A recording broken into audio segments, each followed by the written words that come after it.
Les Foreurs et les Huskies avaient un gros test ce week-end alors que la meilleure équipe du circuit était de passage. Vendredi soir, le Vert et Or l'emporte par la marque de 5-3 face au Saguenay dans une rencontre serrée. Tirant de l'arrière 3-2 au troisième 20, la formation de Maxime Desruisseaux a marqué 3 buts sans riposte. On savait qu'on avait un gros défi. D'aller chercher une game sur deux, je pense que c'est un bel accomplissement pour nous. J'ai adoré notre match de vendredi, pour être honnête avec toi. Là, une super belle performance des 20 joueurs en uniforme. Un scénario différent pour ce qui est du deuxième duel disputé dimanche, alors que les Foreurs connaissent un match plus difficile. Et allaient s'enfiler la victoire aux visiteurs par le compte de 6-3. Hier, je pense pas que c'était un manque d'effort. Par contre, notre positionnement a fait défaut durant le match là, à quelques reprises.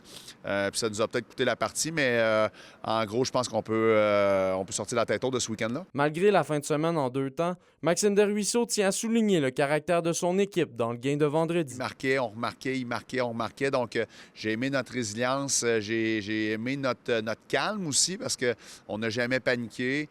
Puis j'ai adoré notre fin de rencontre également. Là, puis on est allé chercher un gros but aussi dans un filet désert à la toute fin. Philippe Veilleux aurait pu marquer dans un filet désert pour faire un troisième but dans le match. Il y avait beaucoup de belles relances des deux côtés.